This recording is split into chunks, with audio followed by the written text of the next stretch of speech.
Stress और strain की definitions पढ़ी थी। स्ट्रेसेस जितनी तरह के लोड थे उतनी तरह की स्ट्रेसेस थी, tensile stresses, compressive stresses, shear stresses, and then there was strain.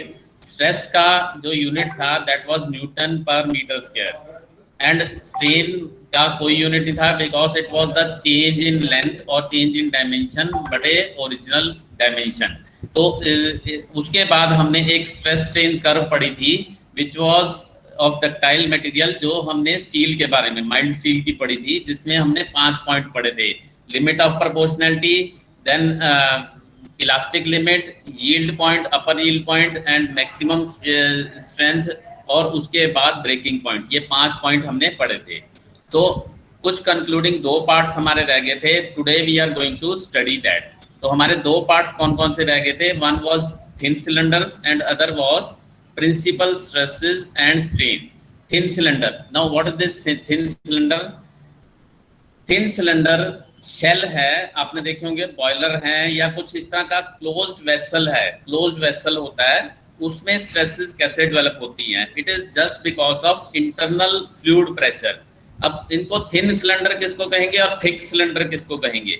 If the thickness of wall of cylindrical shell is less than 1/20 of it internal diameter.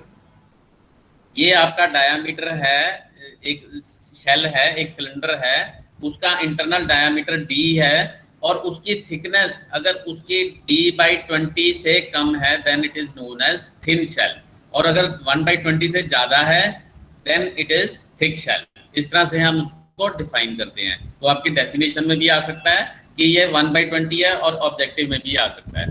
When a thin cylindrical shell is subjected to internal fluid pressure, अंदर उसके fluid भरा हुआ है, boiler है, और अंदर वो गर्म हो रहा है, तो एक प्रेशर उसमें डेवलप हो जाता है। The stresses are developed in walls of cylinder which are known as circumferential because it is on the circumference, चारों तरफ होता है, इसलिए उसको हम circumferential stress कहते हैं। The stresses 2 तरह की हो सकती हैं इसमें। वन इज सर्कमफ्रेंशियल स्ट्रेस, जो मैंने बताया कि सर्कमफ्रेंस के ऊपर होंगी। The stress acting along the circumference of the cylinder is called circumferential और hoop stress। अब देखिए एक वर्ड नाम याद आ गया, hoop stress। circumferential stresses are also known as dash, अगर dash होगा तो उसको हम hoop stress भी कह सकते हैं। then आपका एक सिलेंडर है, तो उसके सरकमफ्रेंस पे तो स्ट्रेसेस हो रही हैं, उसकी साइडों में भी तो स्ट्रेसेस होंगी, they are known as longitudinal. Longitudinal means long, लंबाई की तरफ जो स्ट्रेसेस हो रही है, दोनों साइड हो रही है, they are longitudinal stresses. The stresses acting along the length of the cylinder is known as longitudinal stress. Is it clear? एक हूप स्ट्रेस होती है और एक लॉन्गिट्यूडनल स्ट्रेस। यहाँ पे देखिए कि ये हमारा क्रॉस सेक्शन दिखाया गया है सिलेंडर का, और इसमें इंटरनल फ्लूइड का प्रेशर P है, और चारों तरफ से प्रेशर इसको पड़ रहा है, और एक अगर सेक्शन ये क्या कर रहा है, ये इसको आधा आधा काटने की कोशिश कर रहा है, राइट? अगर हम बर्स्टिंग फोर्स क्या कर रहा है, बर्स्टिंग फोर्स मींस फ्लूइड का प्रेशर उसको 2 हिस्सों में तोड़ने की कोशिश कर रहा है। तो बर्स्टिंग फोर्स क्या होगा? Fluid pressure into area. Fluid pressure है P, और DL जो है हमारा D डायामीटर है, और L किस लेंथ तक हो रहा है, ये देखिए D है हमारा, और किस लेंथ तक, ये पूरी लेंथ तक जाएगा यहाँ पे, D इंटू L। P तो अंदर का प्रेशर है, और D इंटू L इस सेक्शन के ऊपर एक जो सेक्शन है उस पर तोड़ने की कोशिश कर रहा है, और ये सेक्शन लंबाई तक पूरा चल रहा है, D इंटू L। और रेजिस्टिंग फोर्स क्या होगा? रेजिस्टिंग फोर्स दोनों तरफ से है, that is sigma c is hoop stress, जो कि हम कैलकुलेट करेंगे। Sigma c into hoop stress into, now stress की अगर डेफिनेशन हमने पढ़ी है that is force upon area, तो फोर्स क्या होगा? Stress into area. तो बर्स्टिंग फोर्स और रेजिस्टिंग फोर्स को हम इक्वलाइज करेंगे, दोनों साइड में इक्वल, 1 और 2 नंबर इक्वेशन को इक्वल करेंगे, तो ये हमारी PDL is equal to sigma c into 2LT। आपका ये फार्मूला बन जाता है। ये डेरिवेशन आपके नहीं है, लेकिन आपको डेरिवेशन थोड़ी सी अगर आइडिया लगा लें, ये आपके इंजीनियरिंग में भी काम आएगी। Sigma c circumferential stress, hoop stress is equal to PD/2T। PD/2T रट्टा मार लीजिए, PD/2T, and the longitudinal stress is double of that, उसको हम PD/4, sorry half of that it is PD/4T। ठीक है, तो ये हम अभी के लिए सिर्फ इतना ही पढ़ेंगे कि आपके सिर्फ फॉर्मूला है, इसमें इसकी डेरिवेशन नहीं है। हो सकता है एक छोटा मोटा न्यूमेरिकल आ जाए, बट दैट इज ओनली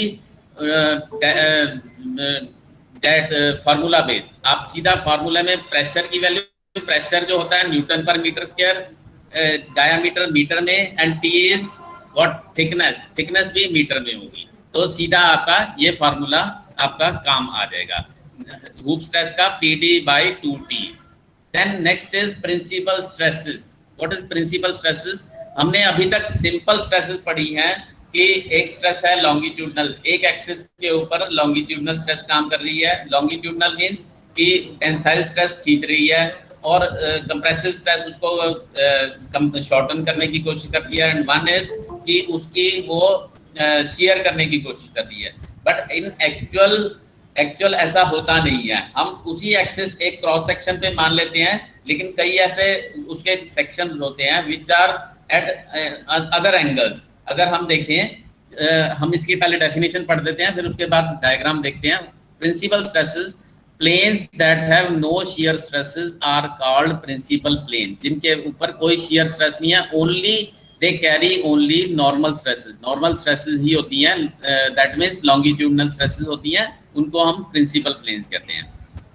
अब देखिए ये नॉर्मल प्लेन है, नॉर्मल प्लेन है, that means perpendicular to the action of force, वहां पे ये नॉर्मल प्लेन है।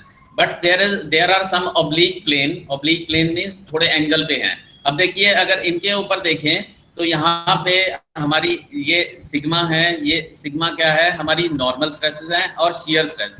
शियर स्ट्रेस दोनों, दैट मीन्स ऑब्लिक प्लेन पे एक ही स्ट्रेस नहीं काम करेगी, उस पे मल्टीपल स्ट्रेसेस काम करेंगे। In real life stresses does not act in normal direction but rather in inclined plane.